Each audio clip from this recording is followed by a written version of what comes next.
222 said, can you do a wiki read of Star Wars? I love your content. I've been beyond sick this week. Missed out on my cool dude's birthday, and your videos have helped me relax and fall asleep, not in a bad way, this whole week. Keep doing what you're doing. I'm not going to call you out on the fact that you spelled whole wrong. Yes, I am. I just did. But hey, I made this video just for you, so it's okay. I'm going to criticize. And then I say, right on, glad I can help. It's a long read, but I'll get as far as I can. Any favorite characters? Timeline. And then they said Jango Fett. Boom, as a favorite character, so that's who we are reading about today. Hopefully this will make you feel better. Leaked Shadow, sorry you've been having a rough go. It's tough. I did actually look at the wiki ahead of time also, by the way, and there's some cool stuff in here. This isn't just like a token, alright, I'll do it because you're sick kind of thing. This is actually, no, Jango Fett legit has some cool stuff in this wiki, so any Star Wars heads, obviously you're going to like this, but even if you've seen Attack of the Clones, Star Wars 2, which many people have, and you just know of Jango Fett as that supplemental character, I think you're going to like this anyway. Cool stuff. Here we go. Jango Fett is a fictional character in the Star Wars franchise created by George Lucas. He first appeared as an antagonist in the 2002 film Star Wars Episode 2, Attack of the Clones, played by Temuera Morrison. The character is a Mandalorian bounty hunter, regarded as the best mercenary in the galaxy of his era, and the father of Boba Fett, an unmodified clone of Jango, whom he kept as payment for serving as the genetic template of the Galactic Republic's clone army and raised as his son. After Jango's death at the hands of Mace Windu, Boba follows in his father's footsteps, using his father's armor, equipment, and ship, Slave One, to become a successful bounty hunter in his own right. Totally, I have to do a Boba Fett reading also, I'm sure. Outside of the films, the character appears in a number of canonical and non-canonical Star Wars works, such as comic books and video games, which depict him as an anti-hero rather than a villainous figure, and explore his past as both a bounty hunter and Mandalorian warrior. Since the release of Attack of the Clones, Jango Fett has become a popular figure within the Star Wars fan base, gaining a cult following. And following in tradition, I mess up the last line again. I did it in the last one in Jackass too. First paragraph, last line. Research it. I mess it up every time. There we go. Characteristics, concept, and creation. In the early drafts of Attack of the Clones, Fett's first name was Jimmy. His name is a reference to Sergio Corbucci's 1966 spaghetti western film Django, featuring a hyper-violent drifter of the same name, played by Franco Nero. Django was very well known due to the uses and abuses that the spaghetti western industry made of his name and character during the 1970s and 1980s. So just to be clear, I am pretty sure, just by looking at those facts right there, right? You've got Django as the film, Sergio Corbucci, and spaghetti westerns, who Quentin Tarantino references in Once Upon in Hollywood, and also has admired his, expressed his admiration for spaghetti westerns in the past as well. So I propose that Django from Django Unchained was also named after the same Django, and we live in a universe where Jango Fett was literally named after the same character that Jamie Foxx's Django played. That's weird. Maybe Tarantino's trying to put the Star Wars universe into his multiverse. Anyway, I'll get back on track. Jango is covered in a sleek armored suit that conceals his scarred face, largely based on Boba Fett's iconic outfit designed by Joe Johnson from the original trilogy. His suit was initially planned to be white to match the concept art for Boba Fett, but this was changed to silver and blue in contrast to Boba's green, red, and orange. Jango also uniquely has thigh, shin, and spat armor, as well as comparative lack of accessories and trophies.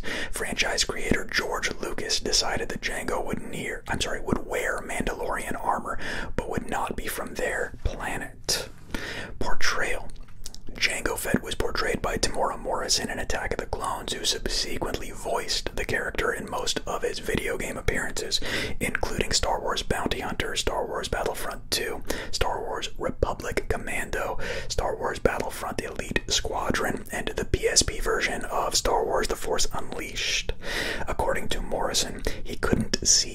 breathing while wearing the costume's helmet due to fog from his breath, making it difficult to perform. And how many of us can identify with that now after masks and sunglasses, right? We all know the feeling. Additionally, Jango was portrayed by Bob Marshall in a commercial for Star Wars Bounty Hunter, but the voice was provided by a different unknown actor and voiced by Jeff Bennett in the games Star Wars Galactic Battlegrounds and Star Wars Jedi Starfighter, and Andrew Chaikin in Star Wars Battlefront Renegade Squadron. Appearances, starting with film, Attack of the Clones. In Star Wars Episode 2, Attack of the Clones, Jango is depicted as a bounty hunter who had been hired to be the genetic template for the Grand Army of the Republic, becoming entangled in a shady plot by Sith Lord Darth Tyrannus, formerly known as Count Dooku. He is later hired by Viceroy Newt Gunray of the Trade Federation to assassinate Senator Padme Amidala. I'm sorry, I'm gonna get murdered for that. In retaliation for her actions in The Phantom Menace, Fett subcontracts the job to shapeshifter Zam Wessel. Two failed assassination attempts on the senator's life force Fett to kill Wessel with a poison dart to prevent her from potentially leading the Jedi to the ocean planet Kamino. I apologize for any mispronunciations in this. I'm not too deep into the Jango lore. I'm learning too. Despite Jango's efforts, Obi Wan Kenobi's own investigation of the poison dart ultimately brings him to Kamino, where he soon learns that a cloning facility on the planet is using Jango's genetic template to produce a massive clone army, seemingly commissioned on behalf of the Galactic Republic.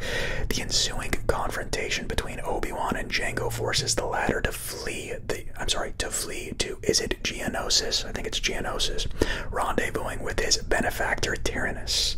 Jango takes part in the Battle of Geonosis, where he encounters a rhinoceros-like beast known as a Reek, which tramples and damages his jetpack.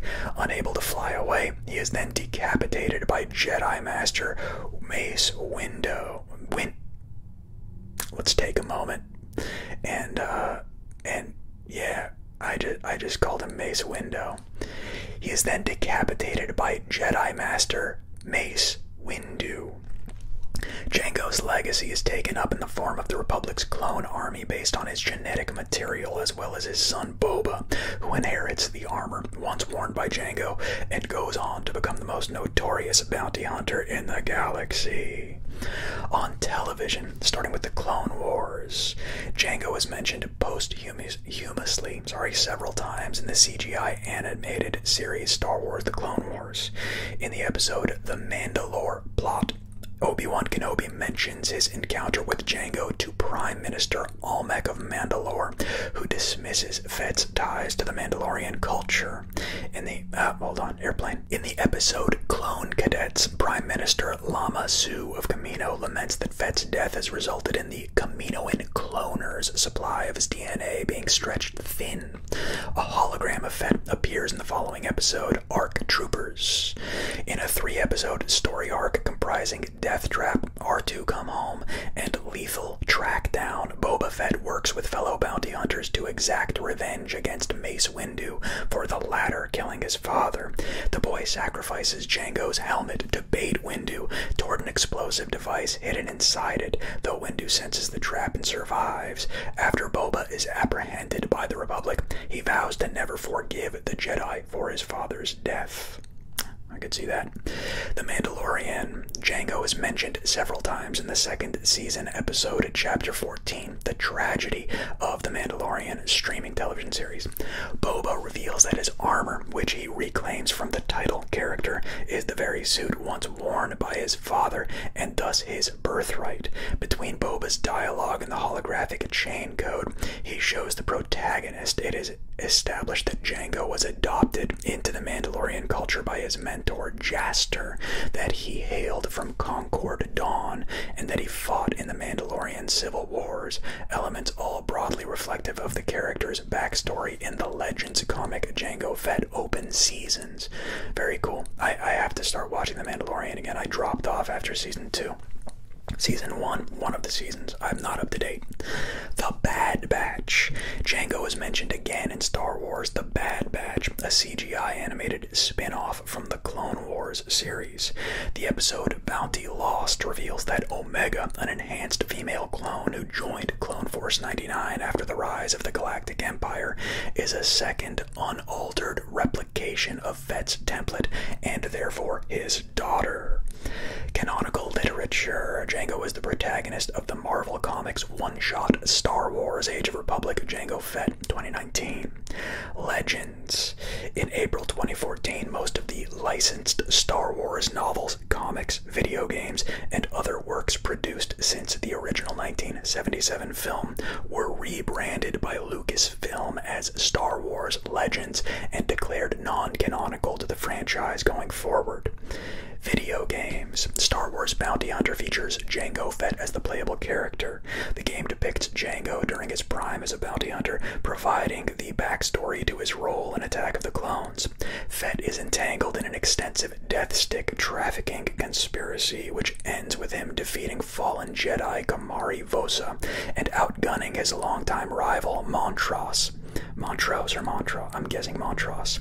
A fellow Mandalorian. Oh, crazy. I gotta watch that. The whole ordeal is actually a trial organized by Count Dooku to find a suitable candidate to be the genetic template of the clone army.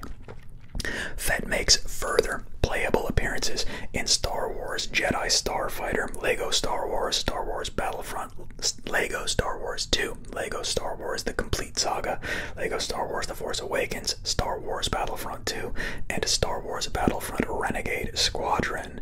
The character even leaves the Star Wars brand by having a guest appearance in Tony Hawk's Pro... Is this a joke? This is a joke, right? You're playing. I can't believe... Okay, I'll read the sentence and I'll explain why this is crazy. The character even leaves the Star Wars brand by having a guest appearance in Tony Hawk's Pro Skater 4 as an unlockable character. The reason I think that's so crazy is the very last video I just made, Jackass, completely unrelated to the Star Wars universe. I said in that video, you know, obviously because of Bam Margera and other people's appearances in Jackass, that one of my dreams is to be an unlockable Tony Hawk player. I want to be, and obviously it's ridiculous, I'm obviously joking, I'll never get to a level of fame that would even warrant that, but yeah, obviously it's everyone's dream. I'm not alone in this. It's nonsensical. If you've ever played Tony Hawk, you know you want to be one day written in as a playable character. Alright, I'll continue. He also appears as a boss fight in the video game adaptation of Star Wars Episode 2 Attack of the Clones and the PlayStation portable version of Star Wars The Force Unleashed. Additionally, an evil pig version of Jango Fett called Jango Fett is a playable character in Angry Birds Star Wars 2 alongside his son Boba Fett and clone troopers. Literature. Fett appears in the Dark Horse comic books Jango Fett Open Seasons, and the Toys R Us promotional comic full of surprises. He also appears in the Star Wars Adventures books Jango Fett vs. the Razor Eaters, The Shapeshifter Strikes, and Warlords of Balmorra. The character was also in the Jedi Reader's book Jango Fett Bounty Hunter in Boba Fett The Fight to Survive, and the novelization of Episode 2 Attack of the Clones. Jango Fett Open Seasons. Jango Fett Open Seasons is a comic written by Hayden Blackman and published on January 29th, 2003. The story begins shortly after the events of Episode 1, The Phantom Menace, with long flashbacks to earlier periods. 26 years before the events of The Phantom Menace, the Mandalorians split into two factions. The Barbaric Death Watch, led by Tor Vizsla, and I'm assuming that's right, Tor Vizsla, and the True Mandalorians, honorable mercenaries led by Jaster Mariel. The two factions battle on Jango's homeworld of Concord Dawn.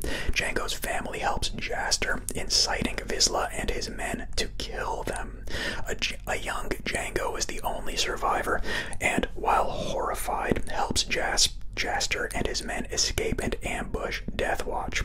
Jaster subsequently adopts Jango and welcomes him into his faction. Red. Years later, Jango has become a full-fledged Mandalorian warrior under Jaster's tutelage. The Mandalorians are ambushed by Death Watch, and Jaster is killed by Vizsla. Supporting Jaster's armor, sporting Jester's armor, rather, Jango becomes the new leader of the true Mandalorians, a Jedi strike force led by Count. Wait a minute. Hey, Jango isn't the. No, he's referenced. I'm telling you, I gotta go back and watch Mandalorian. I will. I'll start again. A Jedi strike force led by Count Dooku slays Jango's warriors, and Jango is sold into slavery to the planet's governor. Jango later escapes, attacks Death Watch, and kills Vizsla before beginning pursuing a career as a bounty hunter. Dooku, under instructions from his master Darth Sidious, pits the most notorious mercenaries of the galaxy against. Sorry, I don't know if that's a motorcycle or a lawnmower. I might have to wait here for a moment. Dooku, under instructions from his master, Darth Sidious, pits the most notorious mercenaries of the galaxy against each other in order to select a genetic template for any army of clones. Good idea.